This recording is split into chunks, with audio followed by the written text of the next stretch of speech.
Hello, I want to welcome you to the Power of Our Story. This is our coffee and conversation group.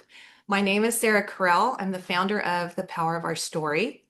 And we are a community where veterans, first responders, and all protectors can connect, share their experiences, and heal together. So today I want to warmly welcome our guest, Andy McCurdy.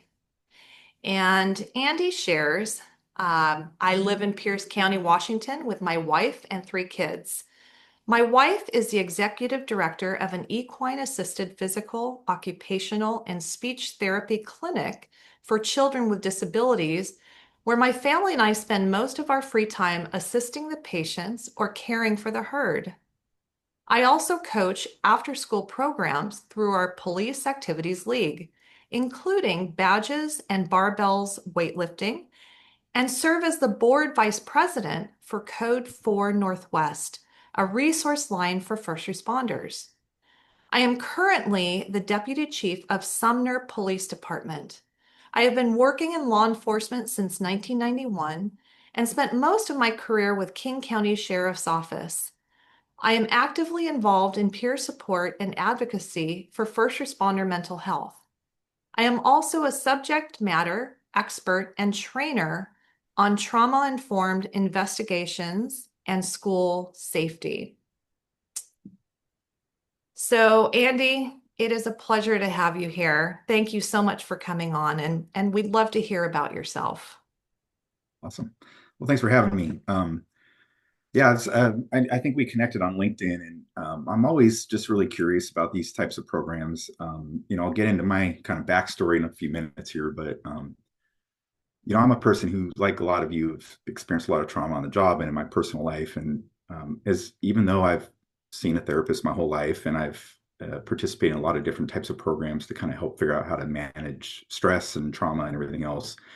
I got to a point in my life where I started to realize that I was no longer experiencing joy, right? And despite the fact that a lot of these modalities of treatment kind of helped relieve some of the suffering, there was still a lot more to life than just kind of getting by, right? I was come from a law enforcement family. Both my parents were police officers. I had an uncle who was California Highway Patrolman. My dad served about 41 years in law enforcement. He finally retired at the age of 65. 6 months later, he's diagnosed with Alzheimer's and he was dead within a couple of years, right? I don't want to be that guy. And when I think about, especially being a police leader, most of my career I've spent trying to figure out, how to support my fellow officers and people who work for me so that we can thrive, right?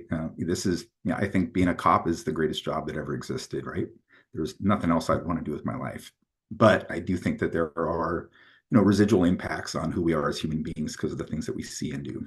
Um, kind of part of my recovery from, PTSD and all these other things was to find new ways of, viewing the world around me and making sense of, bad things that happen.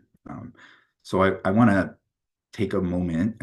I like when I do these kind of presentations, I want everybody to walk away with something they can do about it, right? It's one thing to just, I call it trauma porn when people tell their stories about their suffering and then it just kind of lingers and you walk away. You're like, yeah, that guy went through some shit, right? That's not always helpful. So instead, I want to talk a little bit about kind of what I've done to help recover. So I'll do that by kind of talking about a fairly recent experience from a few years ago. I remember I was at home with my wife. As I mentioned, as Sarah mentioned, I have three kids. I actually have a 25-year-old daughter who lives nearby, and then I have twins who are 16 years old. Because of my twins were born extremely premature, and because of that, my son has multiple disabilities. He's completely blind. Um, he's on the autism spectrum. He's got like malabsorption issues and stuff.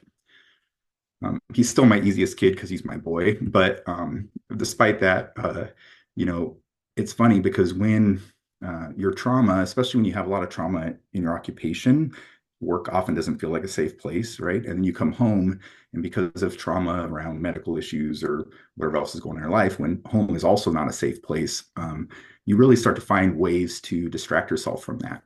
And so my wife and I one day were sitting on the couch, and I had been doing a lot of kind of advanced treatment, uh, accelerated resolution therapy, EMDR, some different things to try to get through some of my suffering.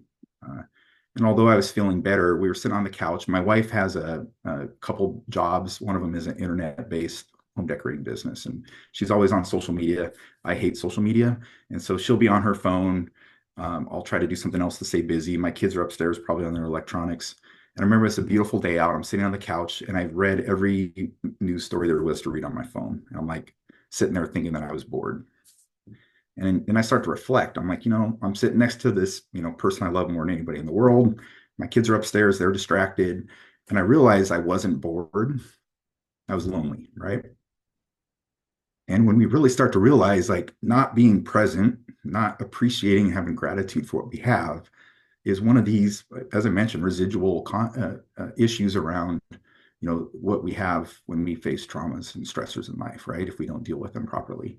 And so learning how to be present, learning how to really take in and enjoy and share joy with other people is really the antidote to kind of the suffering that a lot of us experience, especially in these high risk occupations.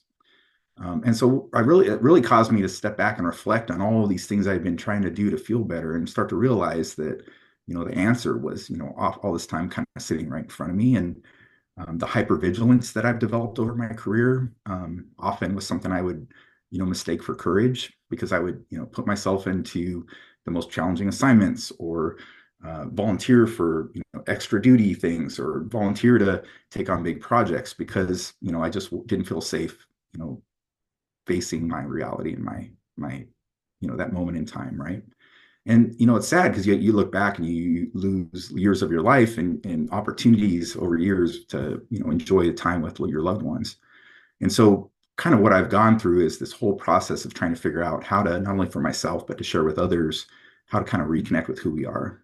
And I think if you guys are like me, especially as men in our society, our kind of our go-to coping mechanism is to put our heads down and get stuff done, right? And during times of stress, what that does is it turns us into really good emergency responders, right? I'm the crisis guy. In all my years as a cop, I was always in the most difficult, challenging assignments. I spent many, many years as an investigator that investigated sexual assault, child abuse, child death. And, I loved that because I could be there to support somebody else going through something terrible. But it also meant that I had trouble being present outside of work, right? Because you have these highs and lows. So I try to take a strength-based perspective and started to, try to find ways that I could, take some of these wellness skills I already knew and really start to apply them into my daily living and have practices around and kind of rituals around how I practice staying present. So just as an example, my son, as I mentioned, he's blind and on autism spectrum, and he has this beautiful service dog, this big black lab, this like the sweetest, being that I've ever met, right? And so I try to get him to go outside and take the dog for a walk, and he's got every reason in the world he doesn't want to go. And so I'd have to force him to go outside for a walk, right? And here's something that should be pleasurable, and it's something that he's resisting. And so that would be really frustrating as a father, right? And trying to connect with my son, trying to get outside, and he doesn't want to do it. And so what we started doing is we would take my phone and we'd record noises. We called it sound effects, right? So we'd go outside and we'd stop and we'd record the sound of a bird chirping in the tree or an airplane flying overhead or a motorcycle driving by, right? Or we'd record footsteps or, the dog's collar jingling. And then we'd come back and I'd burn those to a CD and he'd sit and he'd listen to those over and over again, right? And for him, it was like looking at a photo album and kind of reliving these experiences, right? But the act for me of being with him and capturing these moments and forced me to be present. And first of all, I was noticing the bird chirping in the tree. I was noticing the wind chimes on my neighbor's front porch, right? And so what I started to realize is that all of these coping skills that I developed over a lifetime to help me do my job were deterring me from, living a full life and feeling fulfilled and really flourishing, right? Um, so that's caused me to go down. So I've spent most of my career, as I said, working with victims of violent crime, and my expertise is how to do interviews from a trauma informed perspective, how we can make a person feel safe while they tell their traumatic story, and all these support skills that we use to try to help them get through that. I was doing none of that with myself, right? And it's nothing that we do internally as an organization to support our own people, right? So when we talk about like trauma informed approach, we offer, crisis intervention, all these things we teach our officers to go out there and do it with the public. If we're not doing it in our own organization, first of all, they're not going to really be able to do a meaningful version of it out in the field. But also, they're not going to feel safe in our organization, and they're going to experience administrative betrayal and moral injury and all that comes with kind of these bad circumstances that we land in. So anyway, so what I've been trying to do is try to take these skills that we've used for the public, try to figure out how to apply them in things like peer support, um, executive training, leadership trainings, so that we start to really learn how to build a community of love and care and support for each other, right? And how we can start to connect the people who work for us with, being present in the moment. The reality is all these things like anxiety or depression or PTSD, often it's because we're not present in the moment and seeing the positive and the strength-based perspective of our situation, right? And some of us are living deep in the struggle, but if we don't take those moments to really savor and enjoy those moments of relief and those moments of pleasure, then make the rest of it becomes that much more difficult. And so one of the things over the years I've developed, I went through a training down in Southern California through the Trauma Resource Institute called the Community Resiliency Model. And I think it's a really, it's basically, I'm a teacher of community resiliency model. I've gone through this long process to become a certified teacher.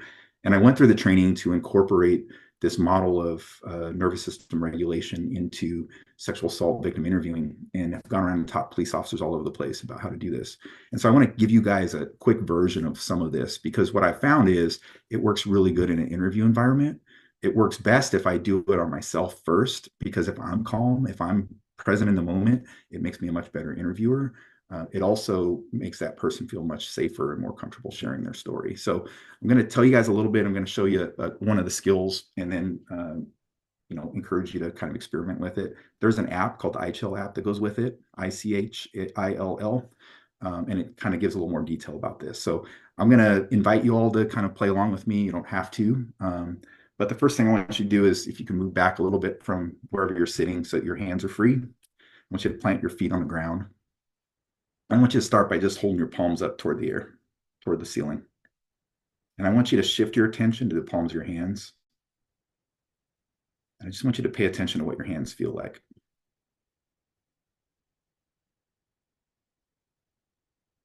Specifically, I want you to pay attention to anything surprising or different, unexpected. I want you to rub your hands together. Now hold your hands back up toward the ceiling. Shift your attention back to the palms of your hands and focus on what they feel like.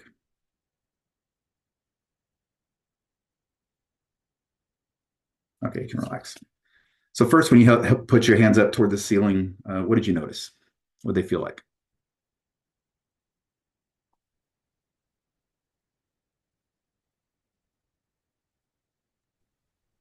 Oh, empty. Empty. Okay, interesting. Tell me more about that. Empty how? Empty because it felt light. Light. Okay. Anybody else notice anything unexpected or? I felt like I was more aware, just subtly, of the palm and maybe the tips of my fingers, but not super connected to the feeling of them. Sure. All right, then you rubbed your hands together. What did you notice then? Warmth. Warmth. Okay. What else? I felt Energy. like, yeah, You me said too. energy. Anybody notice tingling? A little bit as it's cooling off. Yeah. Yeah. So just with that little quick demonstration, we hopefully we all learned a couple things. One, this idea of tracking. So if we start to track how things feel in our society nowadays, if I ask you how do you feel today, you're going to tell me about your emotions, right? If we shift our thinking and then we don't focus on, when I think about how things feel, don't focus on your emotion, but think about physical sensations and start to put words to those physical sensations, right? So that's tracking is the first skill that we talked about. Another skill is shift and stay. That's when I had you shift your attention to a part of your body, the palms of your hands, and you stayed there with your attention and you really experienced in the moment what that felt like. So those are two: tracking, shift, and stay. And the third one, this is a version of grounding, right? So when we ground ourselves in the moment, one version of grounding, you can shift your attention to your feet, pay attention to what your feet feel like. You'll notice weird things, like all of a sudden you notice like, oh, there's like a blister on the back of my heel I didn't realize, right? The reality is our brain is constantly bringing in millions of pieces of data, and we just don't have the capacity to process all of it. So our brain actually spends more energy filtering than it does perceiving. And so all of that filtering that goes on, if we start to be intentional about where we direct our focus, we start to experience things and feel things that we didn't really know were going on, right? So sometimes that can mean we want to shift ourselves away from something that's painful or uncomfortable to something that's positive and uplifting. Other times that we may want to shift into that displeasure and start to better understand it, right?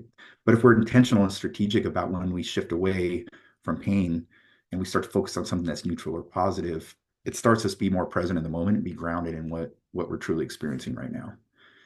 As I mentioned before, PTSD, anxiety, depression, that's because we're living in the past or the future. Often it's not, it's because we're distracted from where we are now, right? And first responders, military veterans, we're hyper vigilant because of all of the chaos going on around us. We developed a skill about being able to see things and understand things that other people wouldn't recognize until it was too late. But when we start to apply that outside of our profession and in our lives outside of work, it becomes detrimental to relationships, right? And it takes us away from being present in the moment. And so in the full CRIM model, there's additional skills. Another one's called resourcing. And that's what my son and I did. We shifted our attention to something positive or uplifting. We developed that as a resource that we could shift our mind to during times of displeasure. And another one is something called, sorry, my brain's just in disarray at the moment. But the other one is gesturing. That's when we do really big movements that kind of help us relieve a little bit of anxiety and stress from our bodies.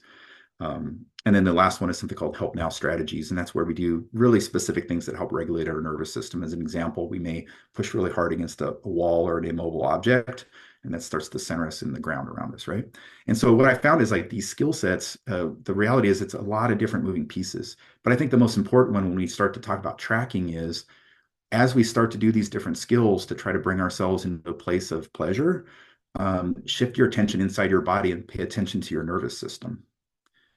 And if you start to feel the signs of dysregulation, and when you notice that your nervous system is starting to dysregulate, you shift yourself away from that to something positive, you're actually going to calm that nervous system response before it starts to create bad habits or bad thoughts or those feelings that you typically would think about when I ask you what you feel like today, right?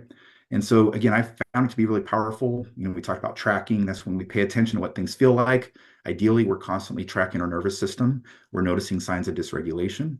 We're using resourcing to shift our attention to something positive and uplifting, a person, a thing, an animal, a spirit, whatever it is that, brings us joy, religion, a symbol or whatever else. We're using gesturing, we're using grounding and help now strategies to kind of get us through our days, right? And so for me, when you think about it, here's the way our nervous system works, right?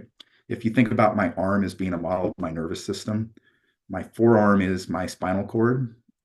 All of my nerves start to go from my extremities or from different parts of my body. They feed into my spinal cord.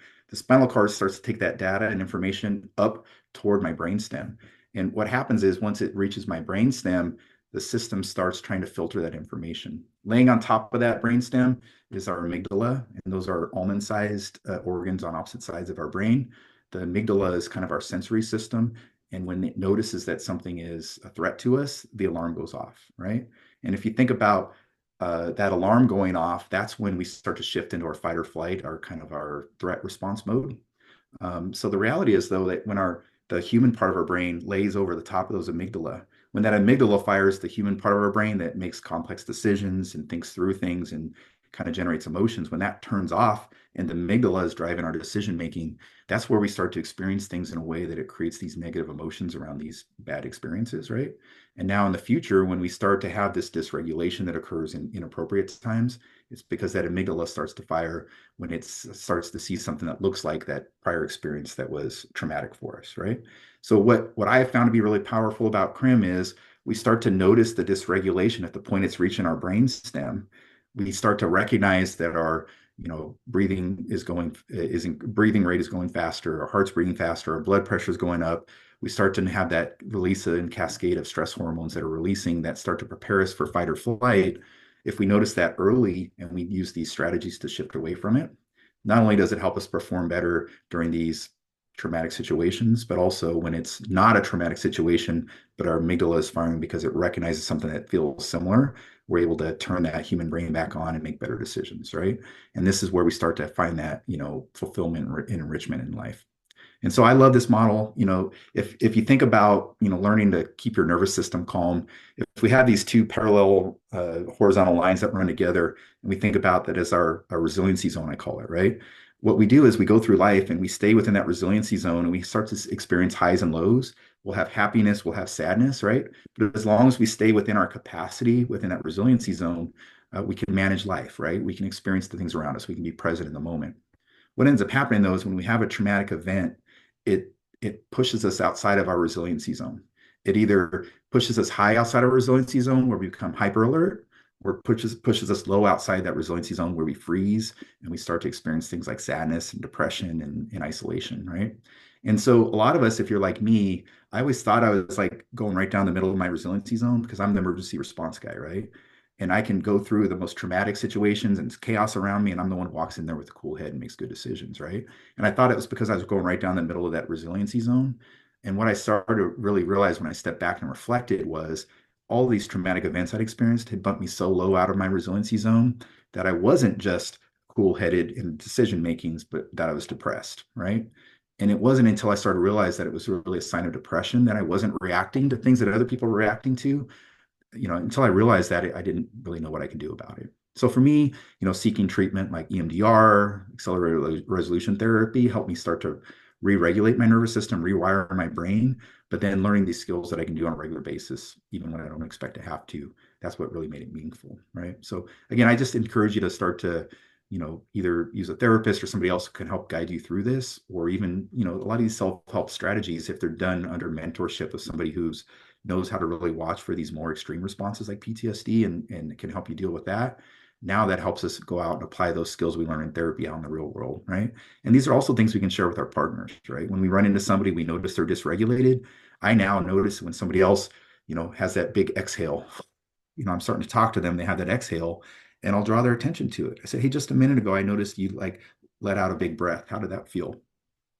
I said, well, it felt pretty good, right? As we were talking, I started to feel safe, right? And I'll explore that experience with them. And now I'm developing a resource for them. So that exhale is actually a nervous system response to going back into regulation, right? It's shifting back into our parasympathetic rest and digest state. It's a sign that we're starting to feel better. And when we start to coach people through that, we can kind of exaggerate the benefit, right? So again, that's kind of the thing. I want to spend a couple minutes kind of talking about the other piece of it, right? I like to start with the strength-based side about what can we do about it to feel better. Um, I have kind of a unique series of traumas in my life, and I think to kind of make sense of why I'm telling you about this, I think it's important for you to know a little bit about that. So as I mentioned, I grew up with both my parents were police officers. My mom was actually a war survivor as well. She grew up in East Germany in World War II and ended up on the wrong side of the wall.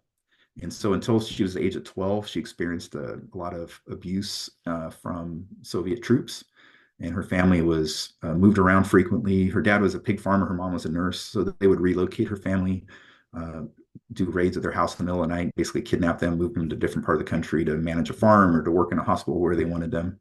The troops would come before their crops were ripe, and they would basically steal all their crops and only leave behind the rotting lentils and potatoes. So she basically lived on lentils and potatoes till she was 12 years old. They ended up fleeing to the U.S. and landed over in Crescent City, California, of all places. And eventually she had an older brother who went in the Army, became a California patrolman. Her younger brother was a Navy fighter jet pilot, lieutenant commander. He retired used to train how to land on aircraft carriers and stuff. And so it's interesting to know that they came from this background where the police and military were such a negative thing.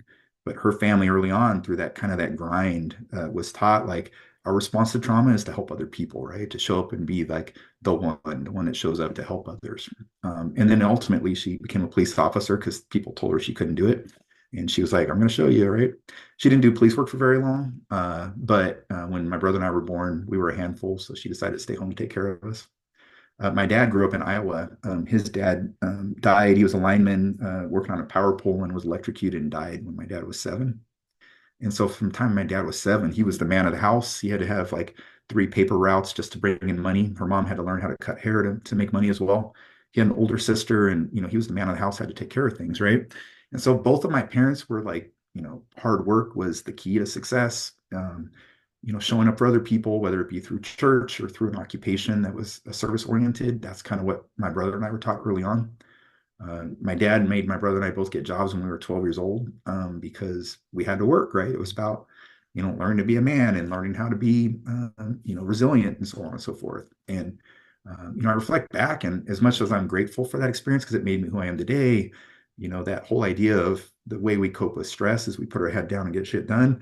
That was dealt to us in spades, right? And, I think my brother and I both have very similar bearings about service and about kindness and compassion because that's the way we were taught to be by our parents.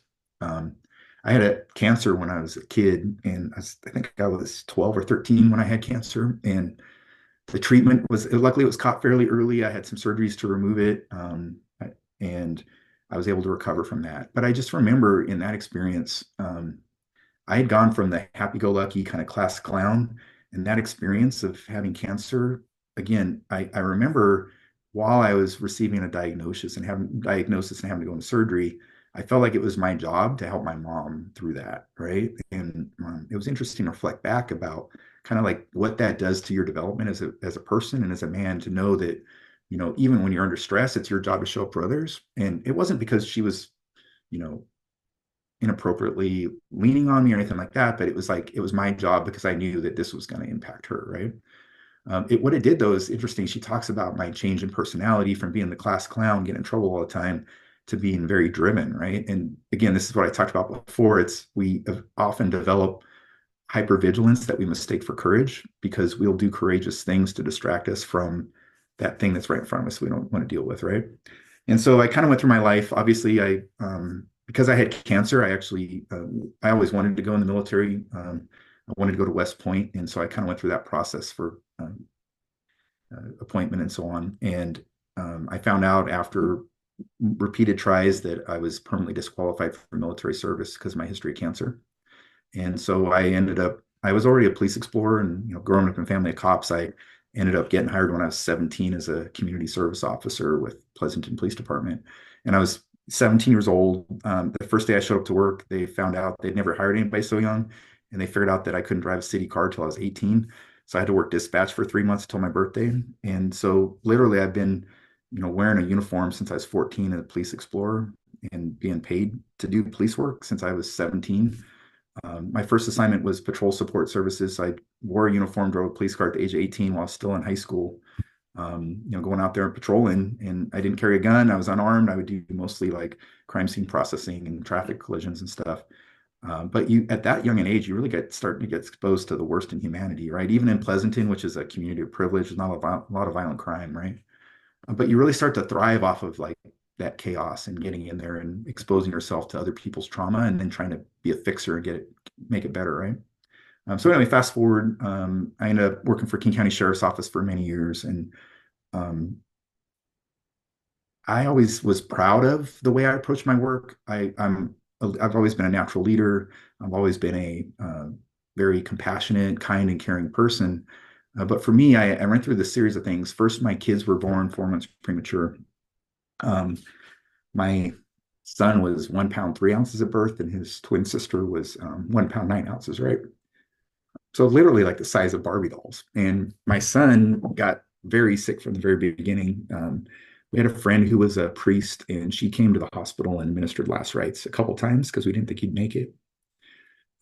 My daughter, her name's Nora, she went home at her due date, so at 4 months old. And she just really slowly, patiently kind of got better and better as she grew. My son went home a few days later, and I immediately had to get on an airplane with him and take him to Detroit for surgeries, and ended up kind of being his transport to and from Detroit, where there was a specialist for about 6 years. And about every 3 to 6 months, I'd have to fly to Detroit, spend a couple of days there. The first trip there, we actually got stuck there for 2 weeks while he had surgeries. And my wife's having to like overnight mail us frozen breast milk, so I had something to feed them because we thought we'd be there for a couple of days, got stuck there for a couple of weeks, right? And like I always had done, the way I would show up is put my head down and get it done, right? And I'm a very curious person, and so when I would be in these doctor's appointments, I would quiz the doctors to try to learn more. And although I was present with him, taking care of his needs, right? I learned to not take care of my own needs in this process, right?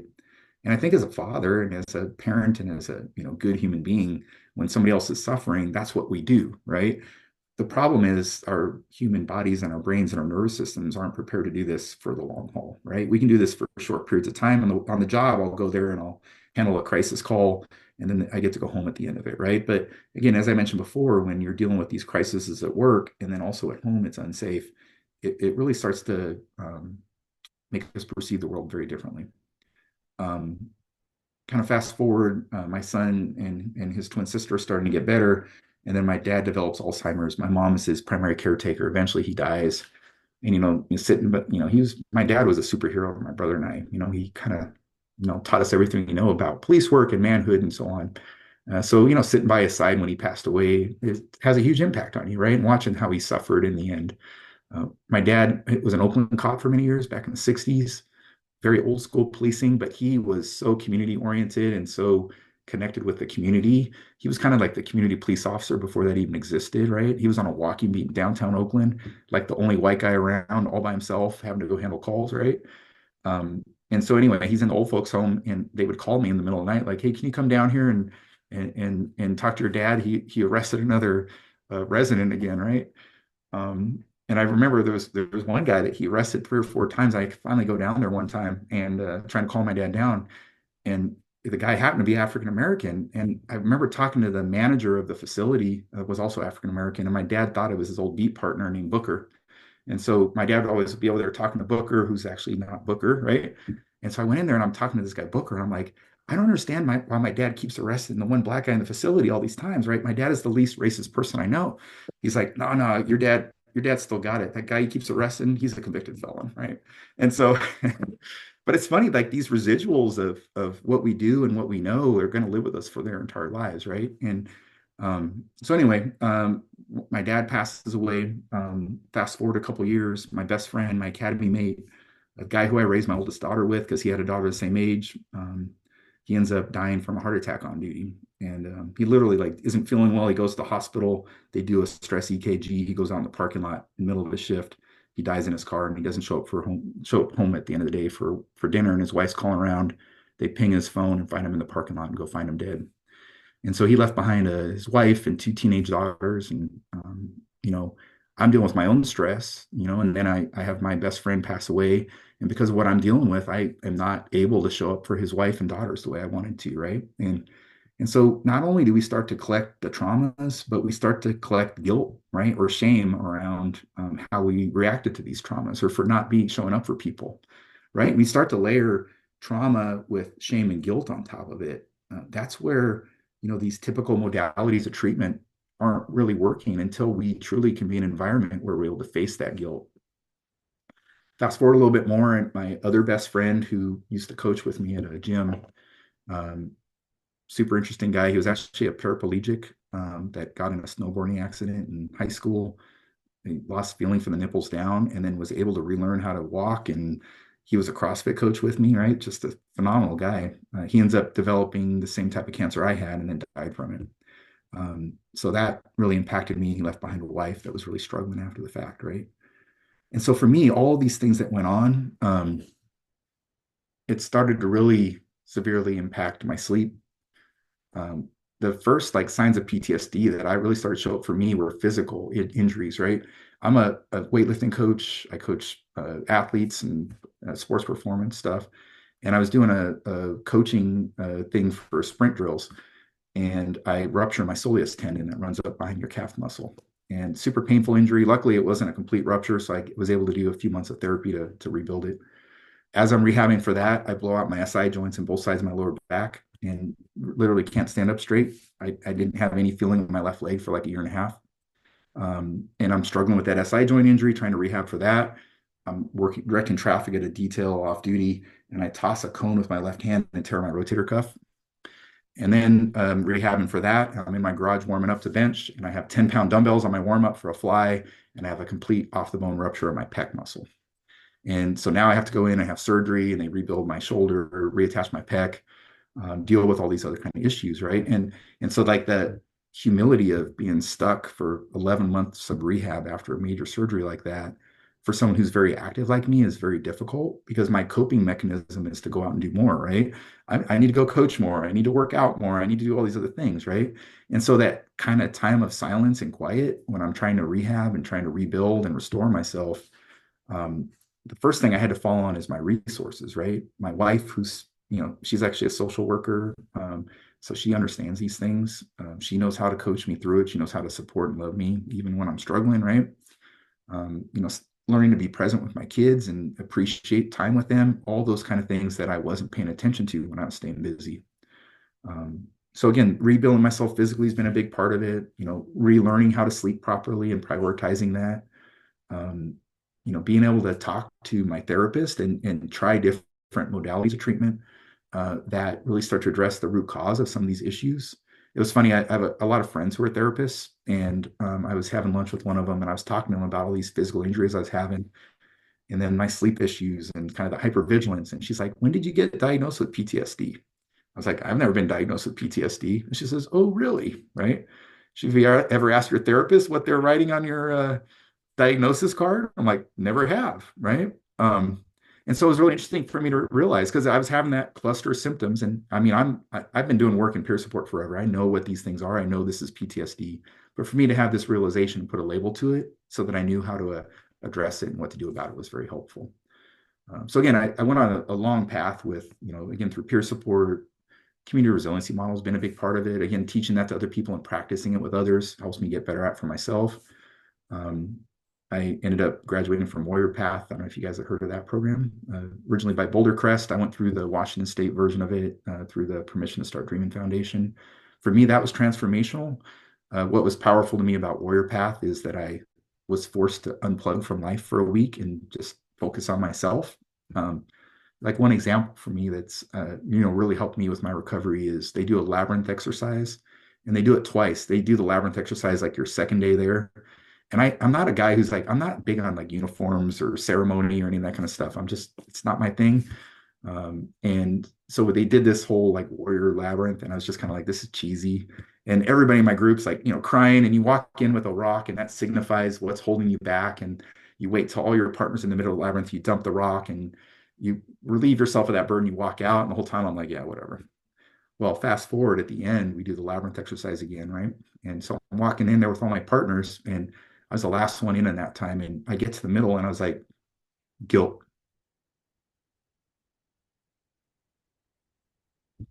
And it makes you realize it's like the reality is you start to recognize like what you've done to yourself and other people around you because of the way you were coping.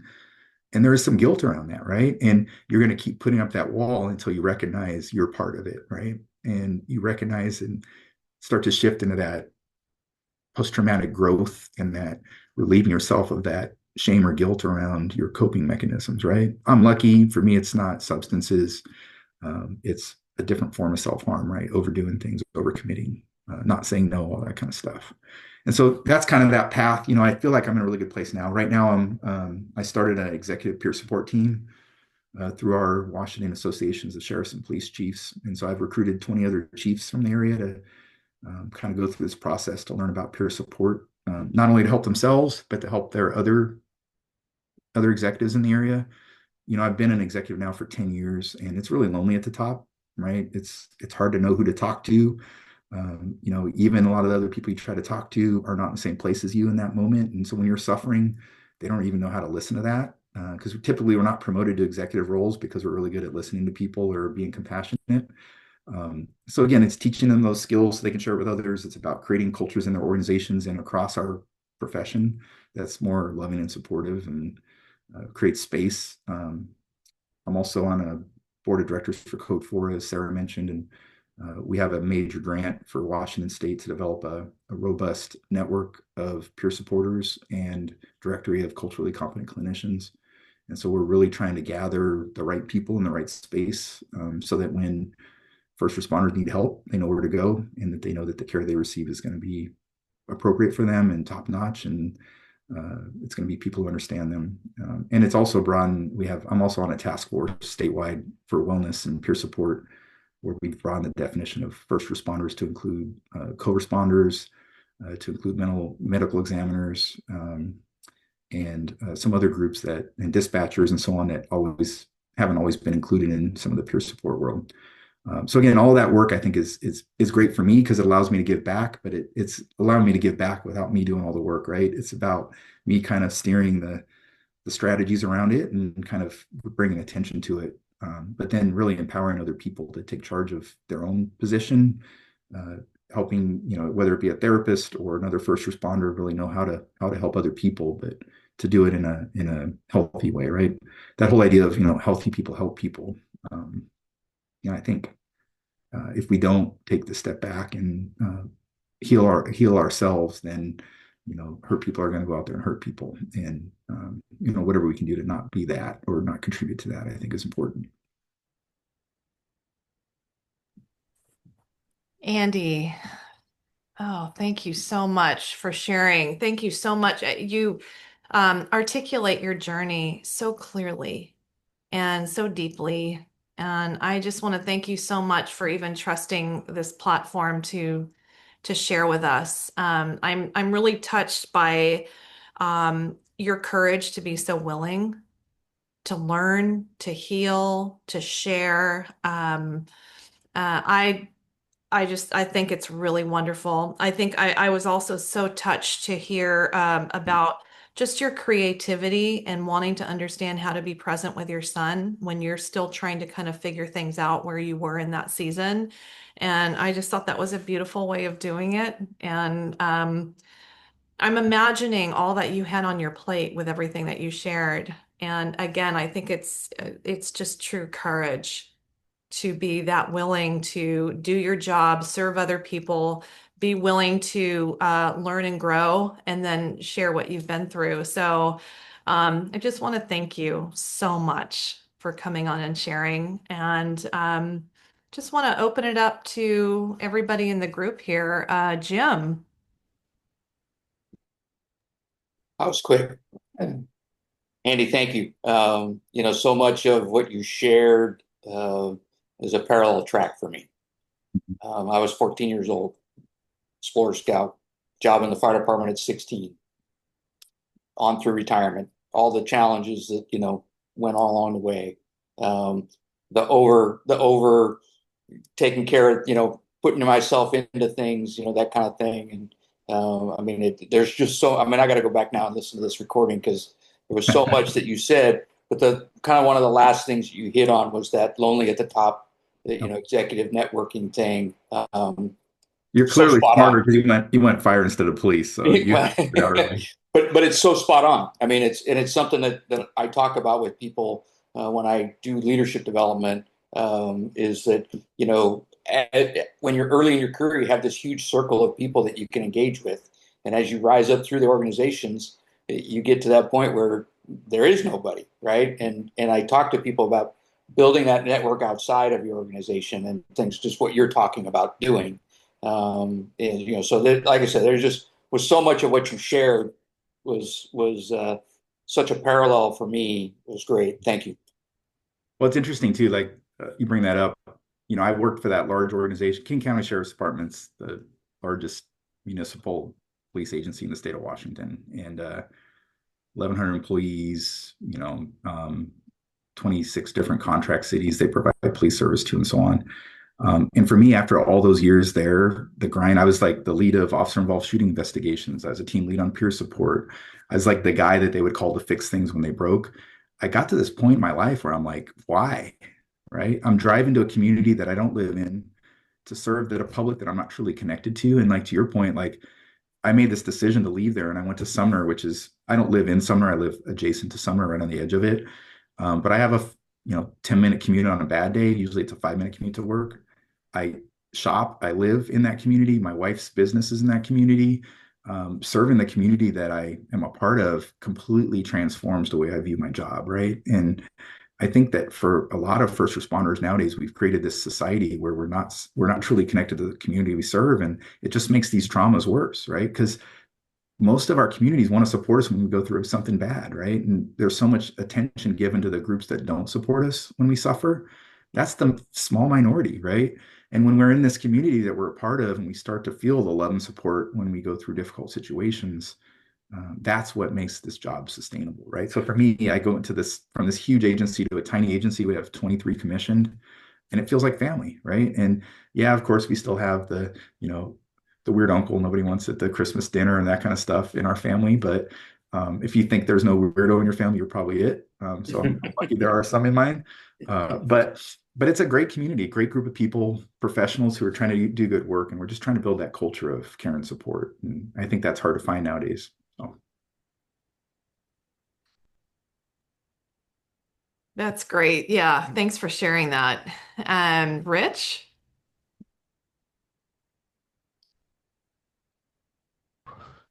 Well, I have to tell you, Andy, a lot of your story really, really resonated with me. Um, I'm first generation law enforcement. I have a few cousins now that just recently joined, but my career started in '67. And I was listening to you talk about your dad. I mean, we had nothing. We had uh, callbacks key. We had no walkie-talkies. The horn would go off. You walk up to a gray box, stick your key in it, pick up the receiver, go right to dispatch. They tell you to go on a corner or whatever. And, uh, we had no uh, protective gear. We had a can of mace and a device. I still have mine called the Iron Claw, Mm-hmm. right? And a can of mace. We had our weapon was a police special 38, right?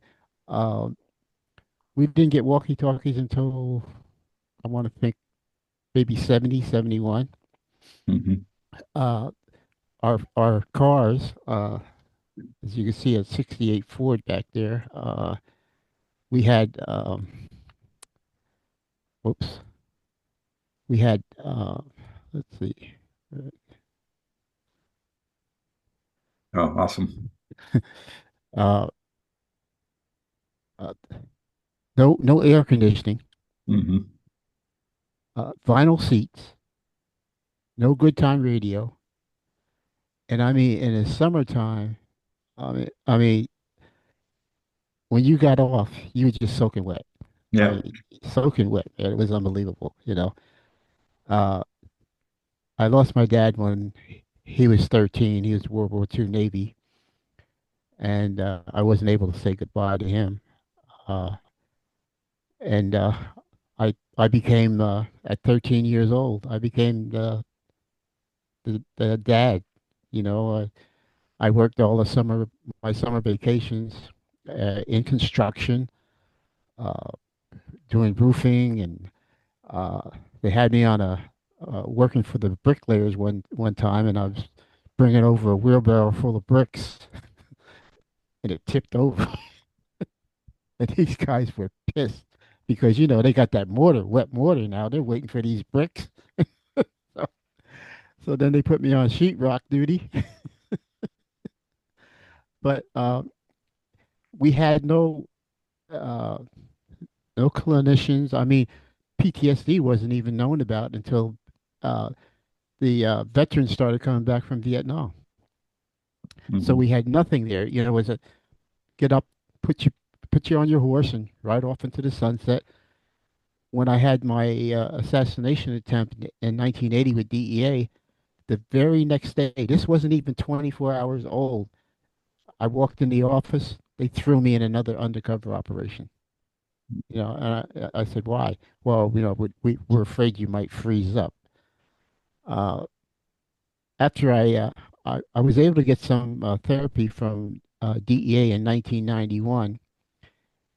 In '87 or '85, DEA formed or a group called Trauma Team, members, TTMs.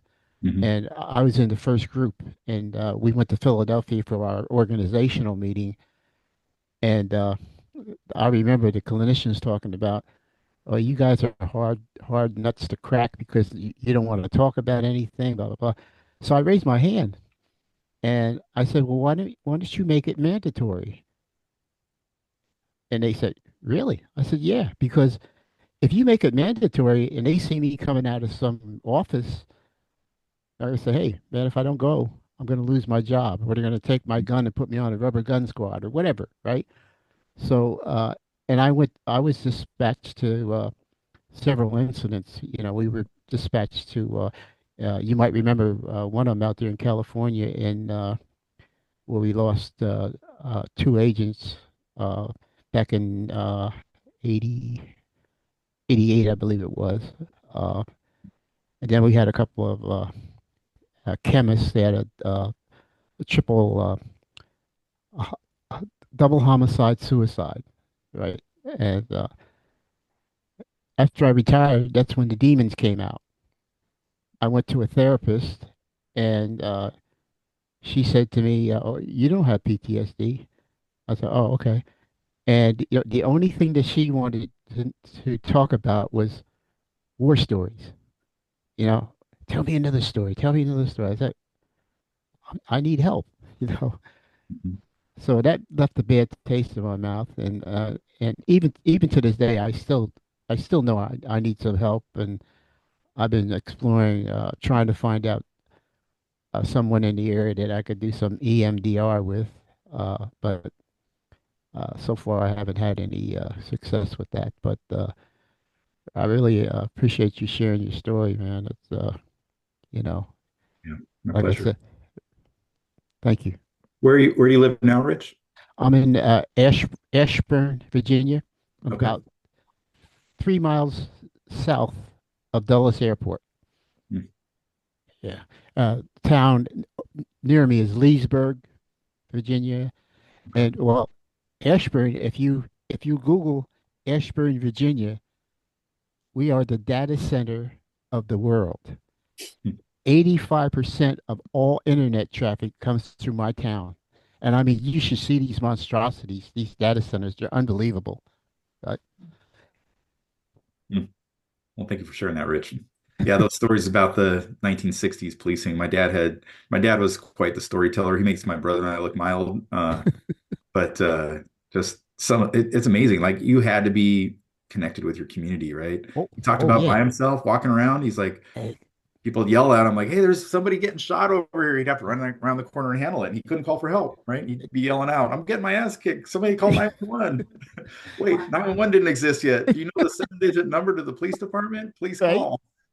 No, you're exactly right because uh uh I know Sarah said to me one time when we were talking about it. She said, "Well, you were doing community service before it was Yeah, vogue," which was true. Yeah, you were out there in the community. If I was on patrol, I would park my car sometimes once we had walkie-talkies, and I'd walk around the community, and yeah. then get back in the car and go. And I was talking to some right where I live, Loudoun County, Virginia, is run by a sheriff's department. And I was talking to one of the captains one day, and I was telling him how I used to park the car, get out, and walk around. He said, "You know what? Damn, that's a good idea." He said because they don't have any foot patrols or anything like that. They're in a cruiser all day long. So he said, "Wow, that's a good idea. We should try that." So Such a new concept to get out and walk around. yeah, yeah. But I mean, it keeps you connected, and if Does. something went down, Mhm. people would call you, and Yep. yeah, it was a good time. Awesome. Thanks for sharing, Rich. I was thinking about you, Rich, when Andy was talking about his dad. I was like, oh yeah, that's that's definitely Rich too. Thanks for sharing. Scott, what's on your mind? Hey, thanks, sir. Andy, thanks for your time today. It's things like this that really, I think we hit pay dirt when we're able to talk about things like this. And then you realize, hey, wow, some things are hard to listen to, right? But it's important to listen. And then you realize, wow, there's a lot of things that happen with me that are very similar Yeah. to what happened with this person. And man, they got through it. And look at this. Look at the doors that open when we have conversations like this. And to a person here, my dad, he left when I was 11, and it was horrible. It's a crazy story, right? But he left, and then I became the man of the house. My mom had to go out and get a job. She'd been a homemaker, and then you feel responsible at that age, right? Same thing. Cutting grass, having paper delivery. Always working and taking care of things at the house, and then that kind of sets the tone for how you move forward as a young guy. And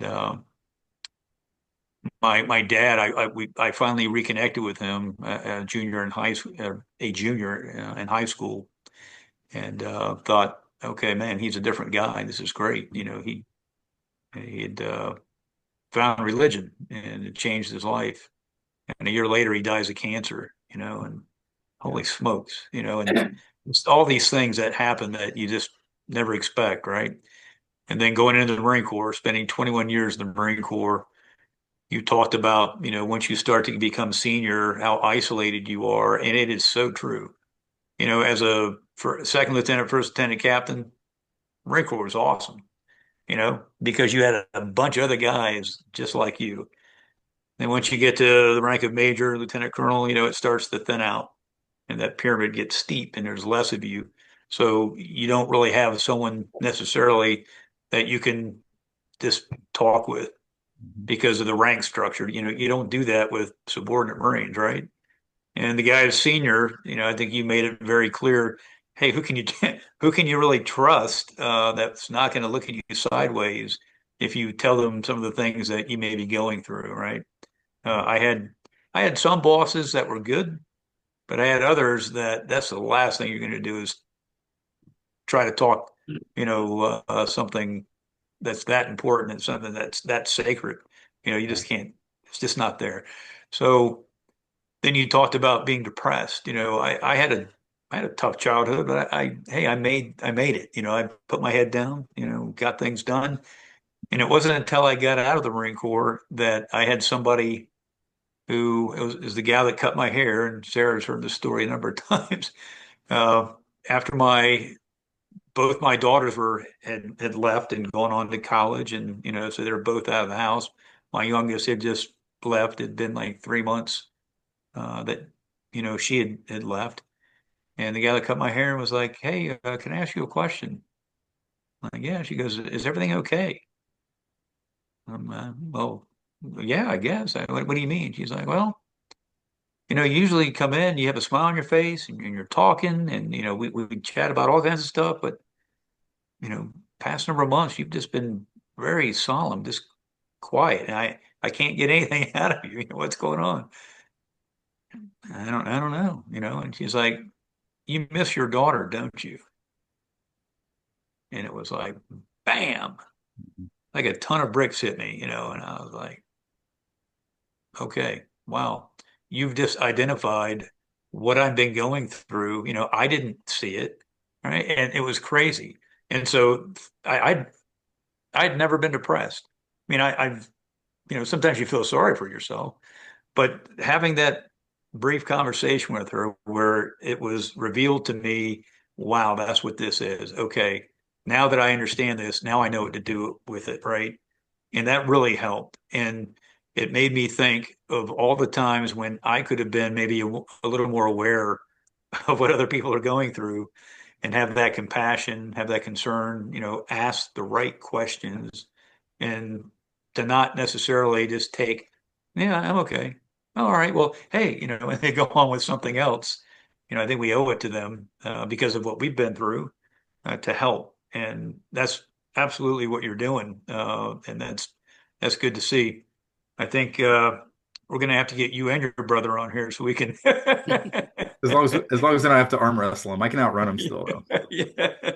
Well, You know, I it's think you're every fascinating. bit as good as a storyteller as he is. So this was very enjoyable, and thank you for sharing at the level that you did. It makes a difference with people. You know what's fascinating to me? I think, you kind of watch of the, human suffering is nothing new, right? You go all the way back to the ancient times and stoicism and all this kind of stuff about how we deal with it, right?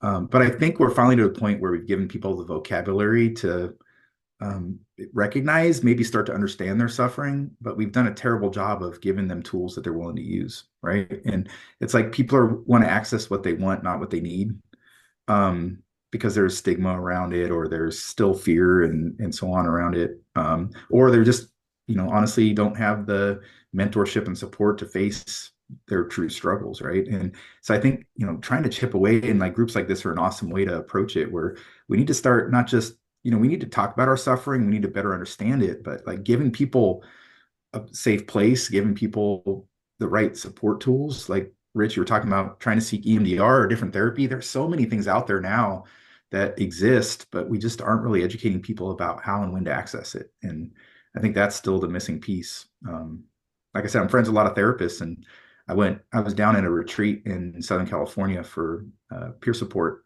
team, and I had gotten a grant, and we developed a regional peer support team, and we had gone through basic and advanced peer support training as a team, and then we went down there for this retreat together. And one of the things they did in this retreat was they had different stations that you rotated through where you experienced different modalities of treatment.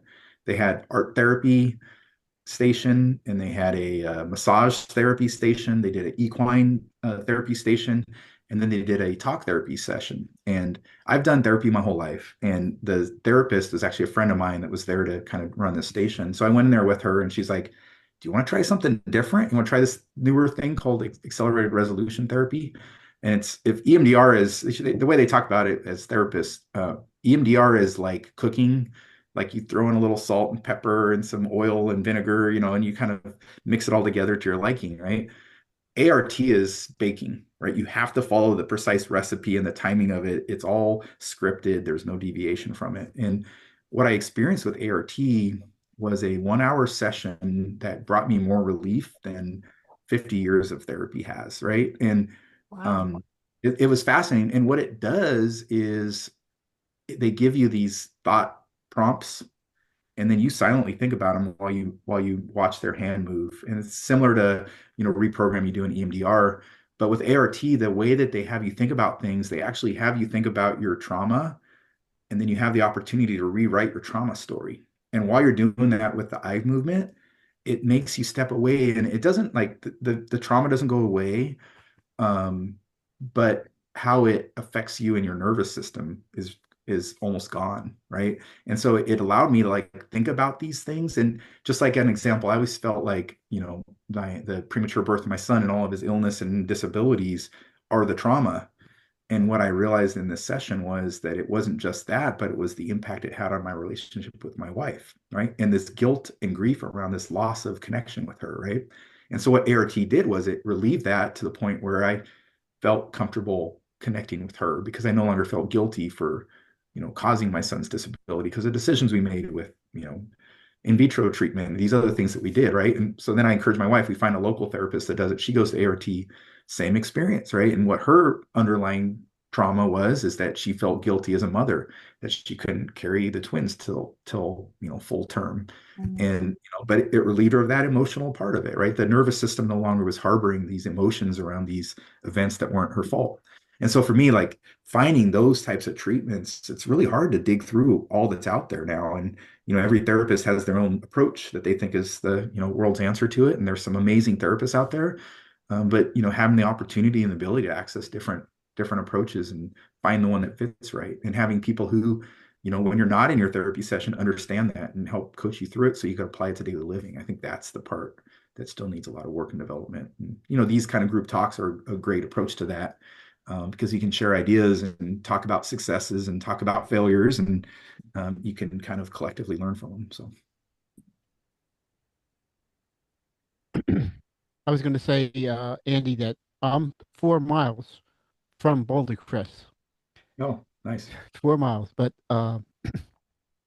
a friend of mine, Sergeant Major Lance Nutt, who formed an organization 14 years ago, Sheepdog Impact Assistance.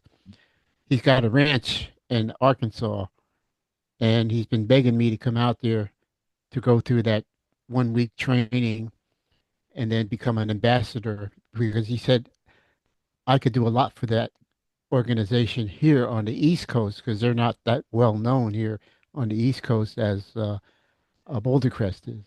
So Nice. I'm looking forward to doing that. Yeah, you'll love it. Like I said, just unplugging and focusing on yourself and, commiserating with fellow warriors it's huge. And again, it's not a replacement for therapy. I think therapy is a necessary piece of it, but um, again, I think taking what you learn in therapy and then applying it to the rest of your life and making it part of your practice is what happens in those kind of programs. So it'd probably be amazing for you if you could do that. Yeah. Awesome. Hey, Rich, I saw Jim's reaction when you said Arkansas, so you might have to you might have to do something about that. Uh, yeah, they're in. I think they're in Little Rock, I believe. Uh, they've got a farm. They got these uh, cows with these. They're beefy with these long horns. They're not long horns. They're some other kind of uh, horses, and you name it.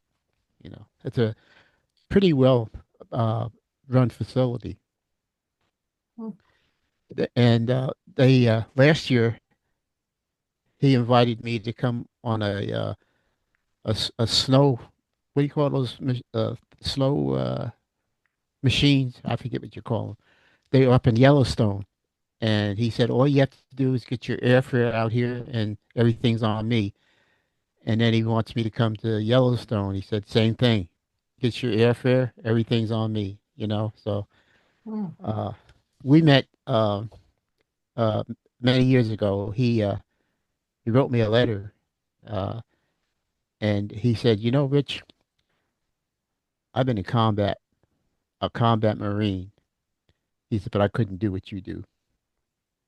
He said, I could not do what you do. And he said, I want to thank you for taking care of our families while we were away, on the East Coast. He said, but I could never do your job.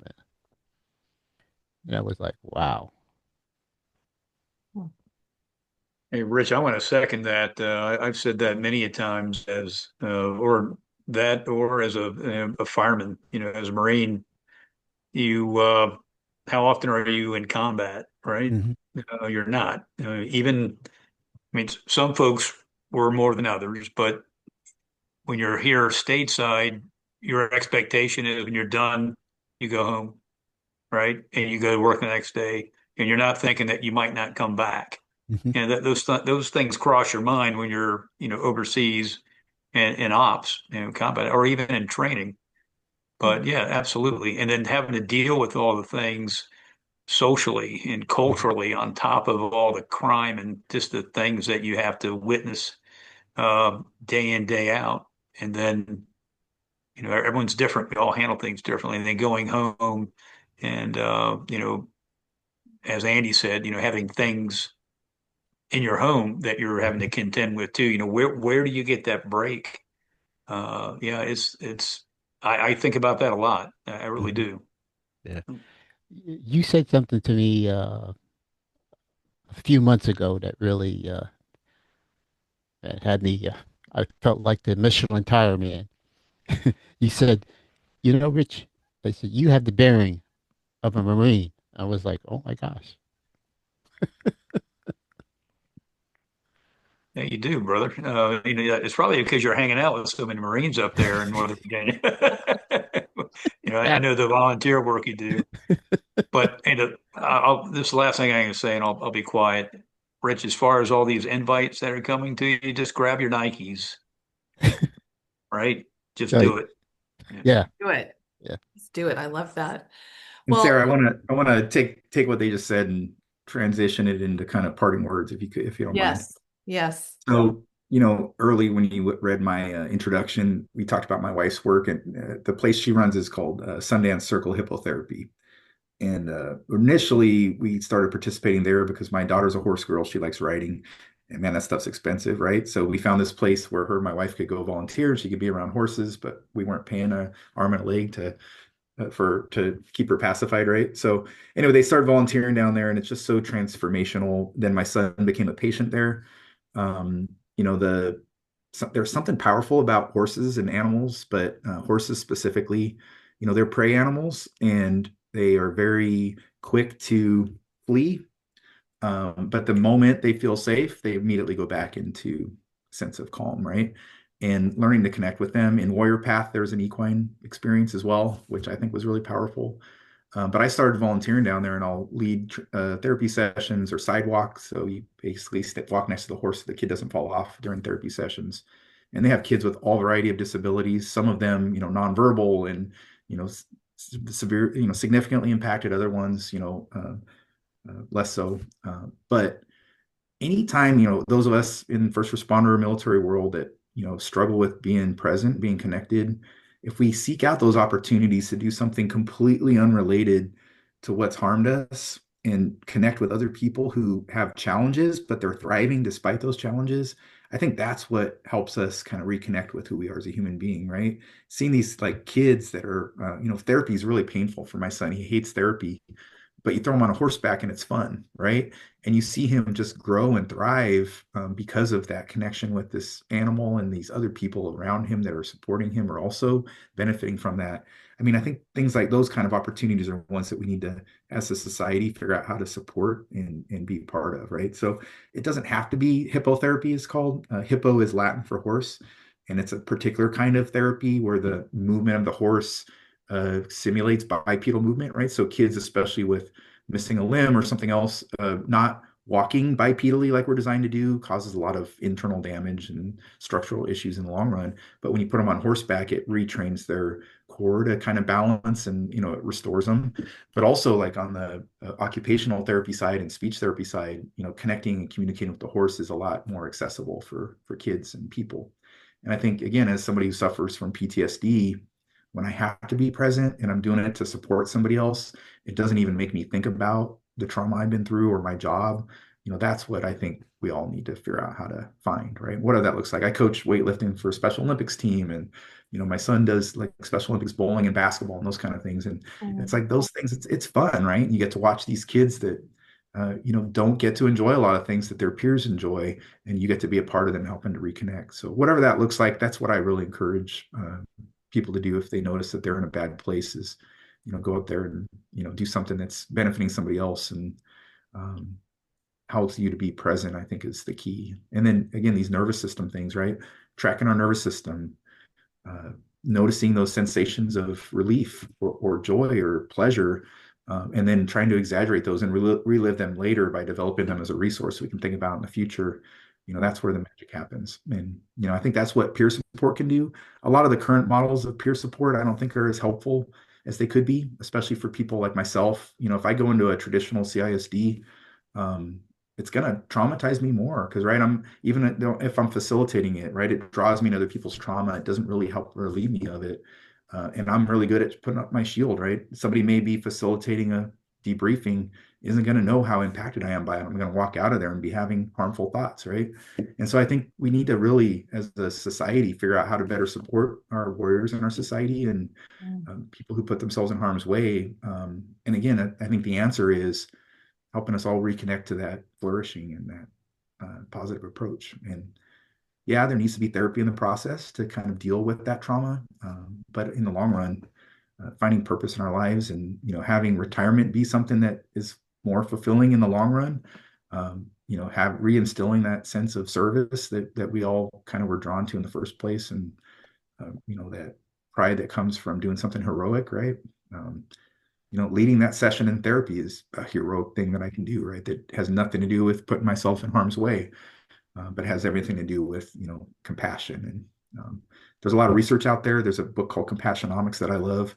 There's some researchers that actually studied, they worked for an insurance company, and they studied whether or not a compassionate hospital system would actually reduce costs because they postulated that it would reduce the amount of time in the hospital.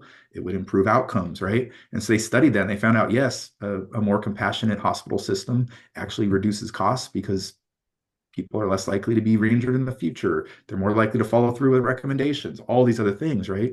But what they also found is that it also sustained professional careers. It sustained positive uh, you know, perception of your organization that you work for.